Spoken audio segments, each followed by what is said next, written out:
오늘은 요엘서를 이제 3장으로 넘어가서 말씀을 좀 나누겠는데요. 우선 오늘은 하나님께서 위기와 두려움에 묶여있는 이스라엘 백성들을 어떻게 회복하실 것이고 또 어디서 회복하실 것인가를 좀 집중적으로 보면서 어쩌면 이 시대에 우리 성도들이 살고 있는 상황과 어떻게 적용점을 찾아야 될 것인가를 보도록 하겠습니다. 우리 3장 1절을 좀 보실까요? 1절. 보라. 우리말에는 그냥 보라라고 좀 시작을 했는데 그 원문에는 왜냐하면 또는 그래서 보라. 그러니까 앞에 어떤 예고의 메시지의 이제 결과물을 3장에서 말씀하시겠다는 거죠. 우리 지난주 말씀을 그래서 상기시키지 않을 수가 없죠. 지난주는 하나님이 모든 육체에 뭘 부어주시겠다고 했죠? 하나님의 영을 부어주시겠다고 했어요. 그래서 남녀노소 각계각층의 사람들이 하나님의 영을 받을 것이고 하나님은 구분 없이 그들에게 은혜를 부어서 온전한 회복을 일시적인 회복이 아니라 영구한 회복을 구원을 가져다 줄 것이다를 약속하고 있는 거죠. 그래서 이제 그 방법을 어떻게 하겠냐 그 말이 하나님께서 보라 그날 곧 내가 하나님이 주어가 됩니다.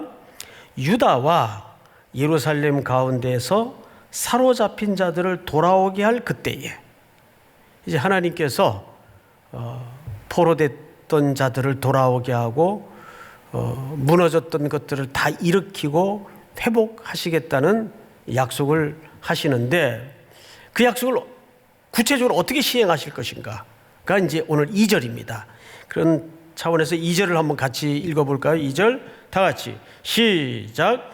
내가 만국을 모아 데리고 여호사밧 골짜기에 내려가서 내 백성 곧 내 기업인 이스라엘을 위하여 거기에서 그들을 심문하리니 이는 그들이 이스라엘을 나라들 가운데 흩어버리고 나의 땅을 나누었음이며. 네, 여기 세 가지가 소개되죠. 첫째, 어디서? 여호사밧 골짜기에서 어떻게 하겠대요? 그들을 심문하겠다 또는 심판하겠다 그 뜻이에요. 왜? 이유를 들어보니까 이스라엘 나라들 가운데 흩어버리고 나의 땅을 나누었음이며, 흩어버렸다는 말은 이스라엘 백성들이 어떤 물리적인 힘에 의해서 다 포로로 끌려가고 땅은 나누어지고 그 뜻이에요. 그래서 하나님께서 여호사밧 골짜기에서 그들을 심판하겠다 이 뜻입니다. 근데 여기 명칭이 무슨 골짜기예요? 여호사밧 골짜기예요. 자, 그러면 요엘 선지자가 여호사밧 골짜기라고 굳이 인용을 하면서까지 이 지명을, 이름을 어떤 과거의 역사적 사건을 채용하고 인용하는 데에는 이유가 있을 것이고 그 역사적 사건이 왜 일어났고 그것이 무슨 일이었는가를 알아야지만 우리가 요엘 선지자를 통해 말씀하신 하나님의 정황을, 의도를 정확히 알 수가 있어요. 그래서 우리는 조금 시간 여행을 떠나서 앞서 어떤 역사가 있었는가, 우리 역대하 20장을 좀 읽어볼까요?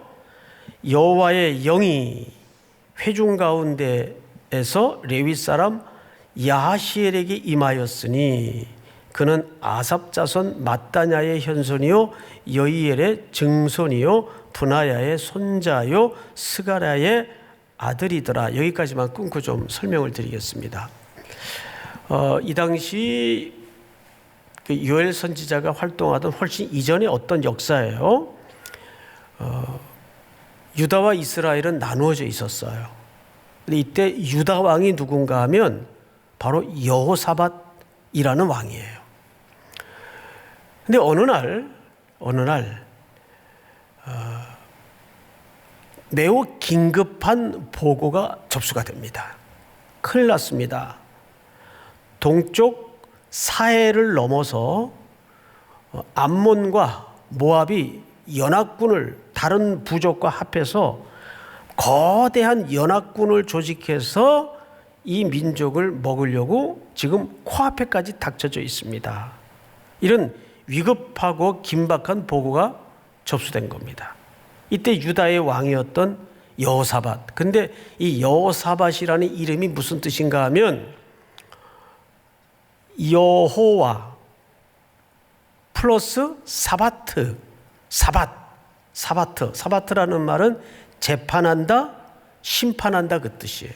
그러면 이것을 맞물려 풀어놓자면 여호사밧이라는 이름의 뜻은 무슨 뜻이 되는고 하니 한번 같이 해보십시다.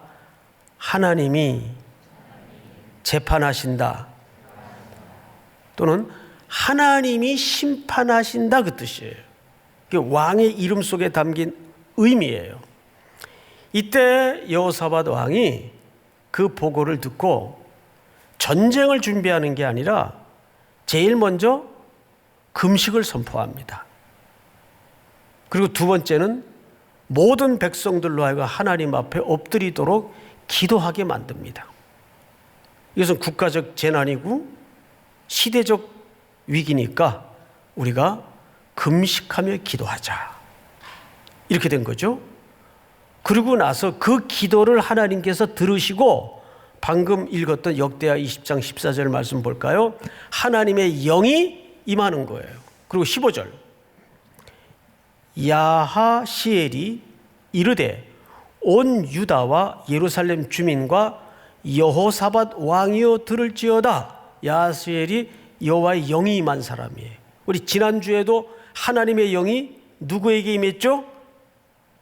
요엘 선지자에게 임해서 또 만민에게 모든 육체에게 하나님의 영을 부어줄 것을 예언했어요.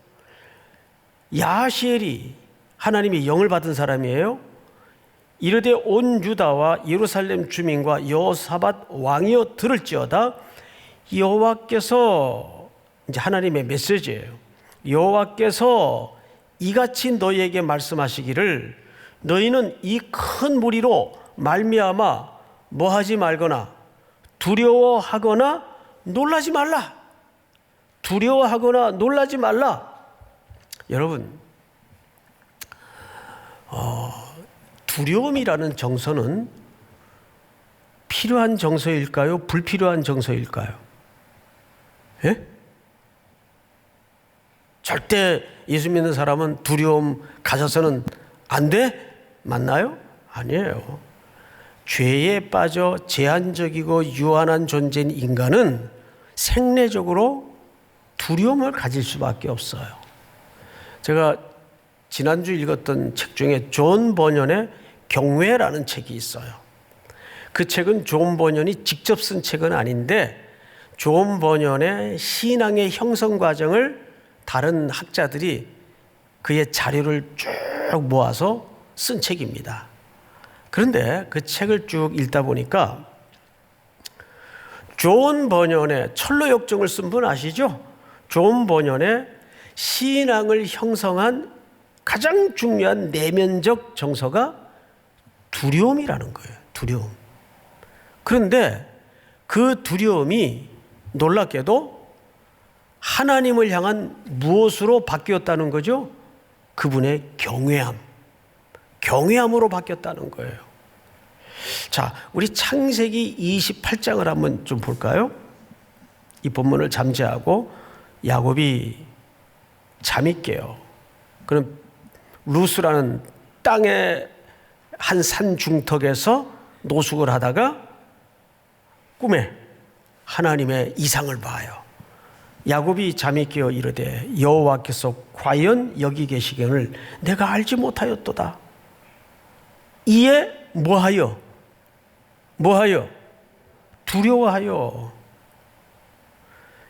그러니까 두려움은 무슨 호러물이나 봐야 두려움이 임하는 게 아니고 하나님의 위대하심과 하나님의 경의 앞에 서게 될 때 인간은 두려움을 가질 수밖에 없어요.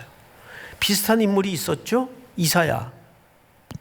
하나님의 성전에 들어앉아 시대가 모두가 어깨를 늘어뜨리고 절망에 탄식을 쏟아낼 즈음에 홀로 성소에 들어앉아 하나님의 영광 앞에, 그 경이로움 앞에, 이상 앞에 서게 되자 이사야 선지자가 토해냈던 그 놀라운 고백이 뭡니까? 화로다, 화로다, 화로다 나여 망하게 되었도다. 하나님의 이상 앞에 섰던 다니엘은 자기 자신을 뭐라고 소개했는가 하면 이렇게 소개했어요. 다니엘서 10장에 보니까 그러므로 나만 홀로 있어서 이 큰 환상을 볼 때에 내 몸에 힘이 빠졌고 나의 아름다운 빛이 변하여 썩은 듯 하였고, 자기가 찬란히 자랑하고 아름다웠던 모든 것들이 하나님의 그 위대하심 앞에 그냥 썩은 천조각에 불과해지더라 그 말이에요. 그러면서 창세기 28장에 보면 두려워하여 그 다음에 야곱의 행동이 뭡니까? 이곳이요 이것은 다름 아닌 하나님의 집이요 이는 하늘의 문이로다 하고 그 다음에 한 행동이 뭐죠? 제사를 드려요. 하나님 앞에 경배를 드려요. 그 두려움이 뭘로 바뀐 겁니까? 경외함으로 바뀐 거예요. 할렐루야. 이것이 존 버년의 신앙을 형성했던 중요한 내면적 회로입니다. 회로. 그러니까 우리에게 두려움은 연약한 존재인지라 없을 수 없지만 그 두려움이 변하여 뭐가 된 겁니까? 승리의 노래가 되는 거예요. 우리 어르신들이, 부모 세대들이 요즘도 힘겨울 때마다 자주 부르는 찬송가 가사 가운데 있죠. 전날의 한숨 변하여 뭐가 되었고 내 노래 되었고. 할렐루야. 모든 슬픔이 변하여 하나님을 향한 송축이 되고 우리의 눈물과 한숨이 변하여 노래가 되는 복된 11월이 될 수 있기를 축복합니다. 이제 그 장면을 우리가 실증적으로 보자고요. 다시 역대하 본문으로 돌아가서 보세요. 야하시엘이 이르되 온 유다와 예루살렘 주민과 여호사밧 왕이여 들을지어다. 여호와께서 이같이 너에게 말씀하시기를 너희는 이 큰 무리로 말미암아 두려워하거나 놀라지 말라. 이 전쟁은 너희에게 속한 것이 아니요 하나님께 속한 것이니라. 할렐루야. 하나님께서 두려움에 묶여 두려움에 공포에 떨 수밖에 없는 하나님의 자녀들에게 전쟁의 전선을, 기초를 바꿔줘요. 이 전쟁은 규모나 크기나 무기에 승패가 있지 않다. 이 전쟁은 누구에게 속한 것이다? 하나님께 속한 것이다. 이렇게 유사한 발언을 했던 일찍이 선왕이 한 분 있었죠. 다윗입니다. 다윗은 아버지 심부름으로 형들이 전쟁하는 엘라 골짜기에 갔다가 얼떨결에 그 벌벌 떨고 있는 이스라엘 백성과 사울의 군대를 봐요. 그래서 그런 거룩한 분노가 치밀어서 맨몸으로 물맷돌 5개만 들고 나갑니다.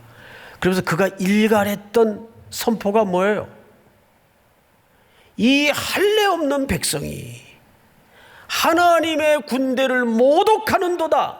누구의 군대? 하나님의 군대. 출애굽할 때 이미 하나님은 우리를 누구의 군대로 명하셨죠? 여호와의 군대. 우리가 하나님의 군대예요. 믿습니까? 그리고 다윗이 이어 던졌던 선포는 이 전쟁은 하나님께 속한 것입니다.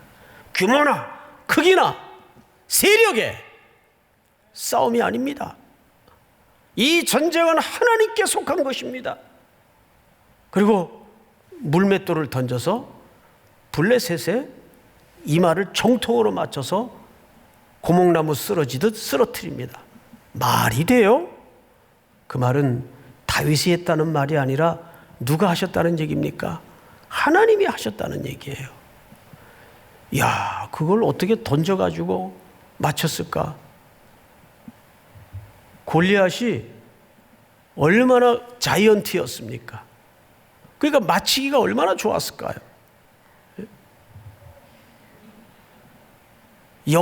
역으로 한번 생각을 해보시라고요. 역으로.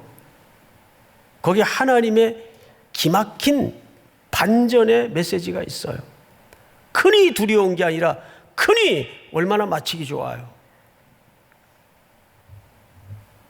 마찬가지 지금 오늘 역대하 20장에 보니까 이 전쟁은 너희에게 속한 것이 아니요 하나님께 속한 것이니라. 여러분 11월에 여러분들이 맞이할 이 설레이는 한 달도 이런 원칙과 기준으로 맞서시기를 바랍니다. 통계에 속지 마시고 크기에 속지 마시고 규모에 속지 마시고 세력에 겁먹지 마세요. 자, 다음 절을 한번 보십시다. 내일 너희는 그들에게로 내려가라. 그들이 시스 고개로 올라올 때 너희가 골짜기 어기 요르엘 들 앞에서 그들을 만나려니와. 이제 내일 만납니다. 적들을 만날 텐데 여러분들 이제 내일 월요일부터 또 이와 방불한 적들을 만날 거예요. 어떻게 해야 되나요? 뭘 칼을 갈아야 되나요? 어떻게 해야 되나요? 다음 절. 이 전쟁에는 너희가 싸울 것이 없다. 그런데 왜 이렇게 침묵을 지키고 있어요? 이 전쟁에는 너희가 싸울 것이 없다. 대열을 이루고 서서 너희와 함께한 여호와가 구원하시는 것을 보라. 할렐루야. 유다와 예루살렘아 너희는 두려워하지 말며 놀라지 말고 내일 그들을 맞서 나가라. 우리가 할 수 있는 일은 그들을 겁먹지 말고 그들을 향해 나가는 일입니다. 물러서지 말고. 믿습니까? 우리가 먼 미래까지 그렇게 굳이 통계와 분석을 동원해 가지고 예측할 필요도 없고 맞지도 않아요. 요즘 그 30대 CEO가 설립한 그 마켓 회사가 있죠.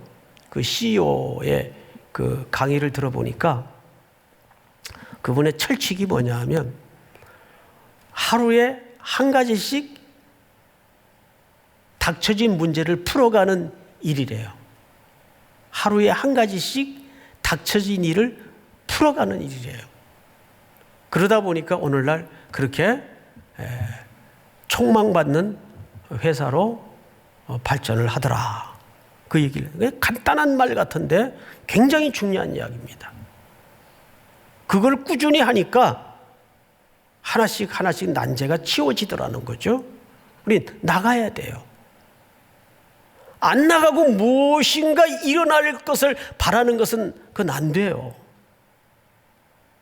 하나님이 구원하시고 하나님이 싸우는 것을 우리가 목도해야 될 거 아닙니까? 하나님께서 그 상황을 우리로 하여금 경험시키고 보여주기 위해서 하나님이 싸우시는데 하나님은 우리 앞에서 자신을 드러내시고 위대함을 찬양받으시기를 굉장히 즐거워하세요.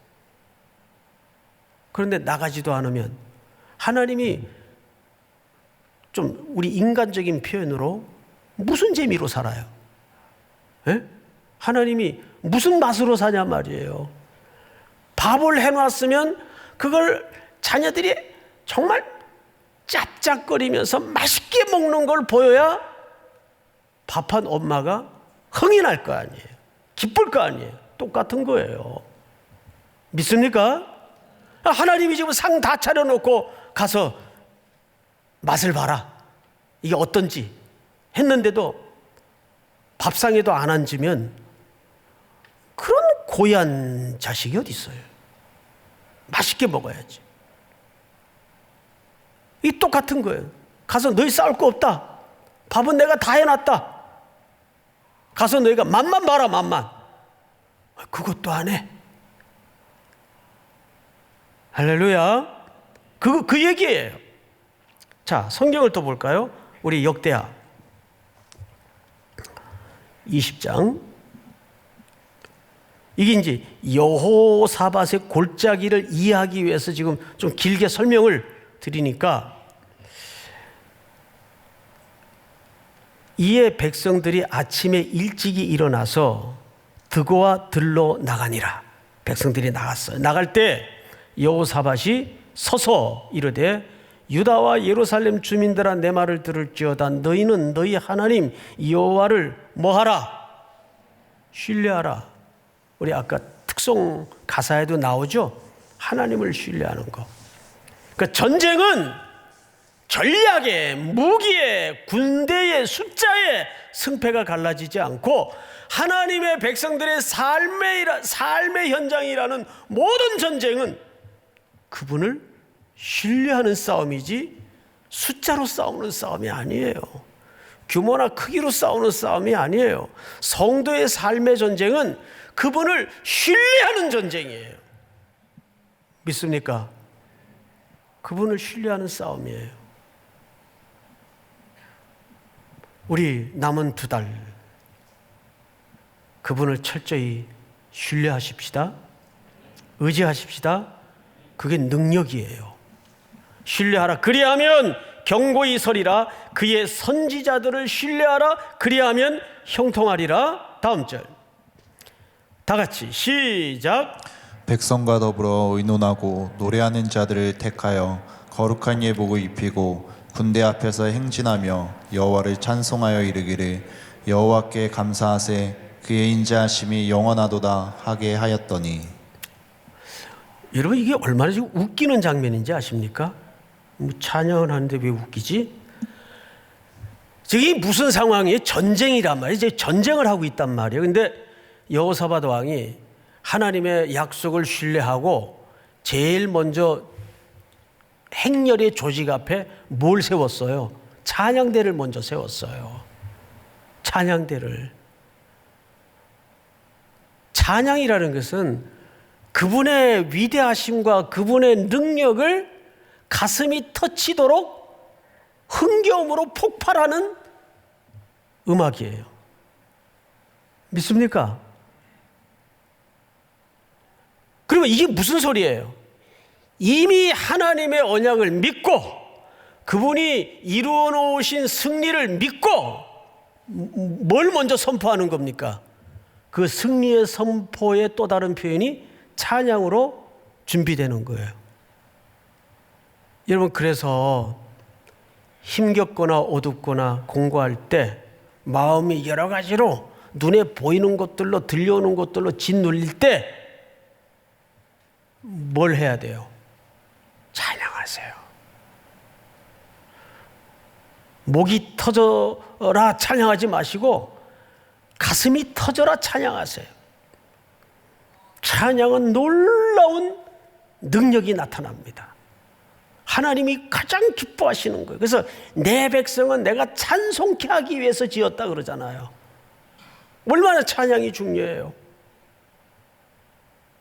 우리가 말씀을 선포하고 말씀을 듣는 것도 중요하지만 못지않게 그분을 경배하고 그분을 높이는 찬양 또한 중요하단 말이에요.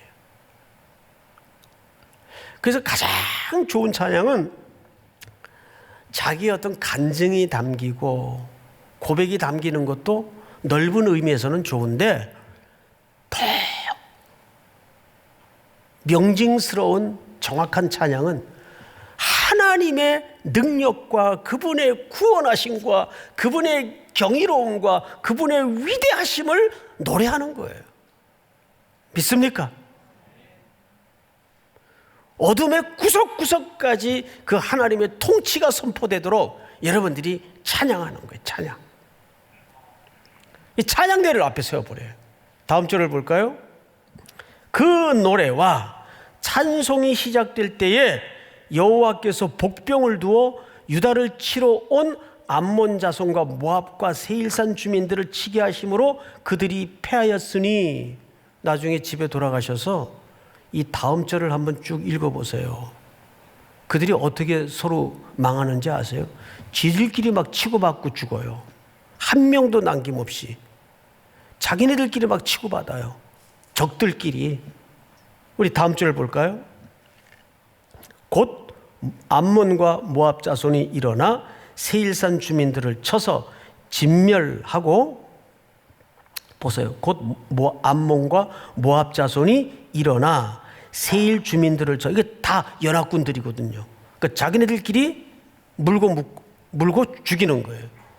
세일 주민들을 멸한 후에는 그들이 서로 쳐 죽였더라. 서로 쳐 죽였더라. 그 다음 건너뛰어서 우리 24절, 유다 사람이 들망대에 이르러 그 무리를 본즉 땅에 엎드러진 시체들 뿐이요 한 사람도 피한 자가 없는지라. 이건 손댈 게 있어요, 없어요? 손댈 거 없이 해놨어요. 지들끼리 물고 죽여가지고. 그러면 유다 사람들은 이제 뭐하러 여기 온 겁니까? 뭐하러 온 건지 다음 절 한번 보세요. 시작. 여호사밧과 그의 백성이 가서 적군의 물건을 탈취할세. 본즉 그 가운데에 재물과 의복과 보물이 많이 있으므로 각기 탈취하는데 그 물건이 너무 많아 능히 가져갈 수 없을 만큼 많으므로 사흘 동안에 거두어 드리고. 사흘 동안을 보물들 거둬 드리는데 시간이 모자라요. 그래서 그 다음 날, 넷째 날에 무리가 브라가 골짜기에 모여서, 이 브라가라는 말은 아마 후대에 붙여진 별칭 같아요. 브라가 골짜기에 모여서 거기서 여호와를 뭐한지라? 송축한지라. 그러므로 오늘까지 그곳을 뭐라 일컬었더라? 브라가 골짜기라 일컬었더라. 그래서 풋노트에 보시면 이 브라가라는 말은 하나님을 노래하다, 그분을 찬양하다, 그분을 송축하다, 그 뜻이에요. 자, 그러면 잘 보세요. 이 브라가 골짜기는 또 다른 표현으로 무슨 골짜기죠? 여호사밧의 골짜기예요. 그러니까 하나님의 대적들에게는 이 골짜기는 무슨 골짜기가 됐어요? 심판의 골짜기가 됐어요. 그렇죠? 그런데 하나님의 백성들에게는 이 골짜기가 무슨 골짜기가 됐어요? 브라가 골짜기가 됐어요. 할렐루야. 여러분은 삶이라는 이 사망의 골짜기를 뭘로 만들어야 될까요? 브라가 골짜기로 만들어야 돼요. 믿습니까? 지금 이 시대가 브라가 골짜기가 아니라 여호사밧의 골짜기예요. 근데 거기에서 분연히 하나님의 백성들이 여호사밧 왕의 하나님께로 나아갔던 그 원리를 따라 일어나야 돼요. 믿습니까? 오늘 이 말씀이 다시 한번 11호를 맞는 우리 모든 형제자매들에게 큰 사는 삶의 힘이 되고 동력이 될 수 있기를 주님의 이름으로 축원하고 축복합니다. 다 일어나십시다. 세상 유혹 시험이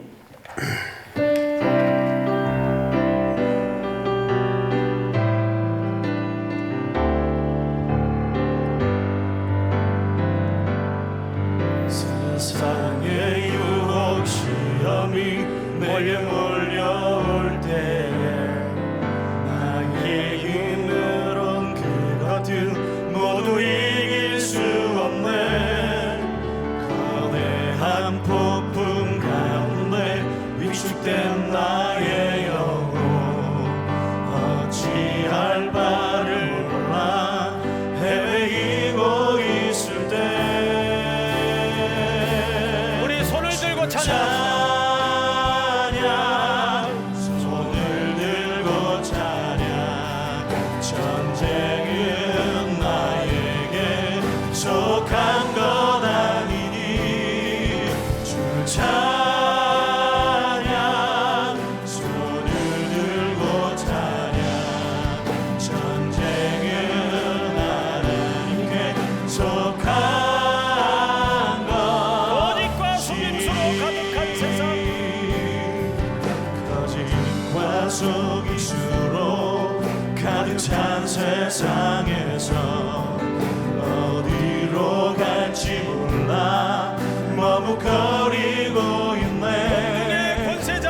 역사하고 계시는 사망과 어둠의 권세 물리치신 예수님 주를 찬양 손을 들고 찬양 전쟁은 나에게 속한 것 아니니 주를 찬양 손을 들고 찬양 전쟁은 하나님께 속한 것이니 주를 찬양 주를 찬양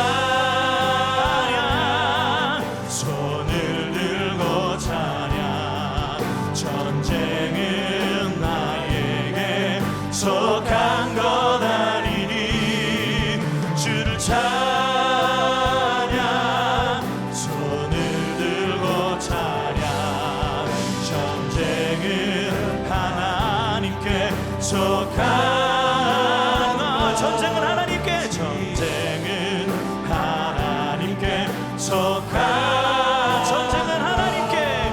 전쟁은 하나님께 속한 것이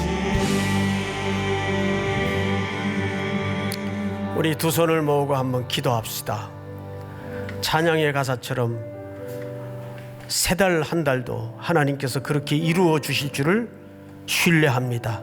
의지합니다. 믿습니다. 어떤 삶의 전쟁도 내게 속한 것이 없음을 고백합니다. 하나님이 전쟁의 주도권을 가지고 모든 전쟁은 하나님께 속한 것인 줄을 믿습니다.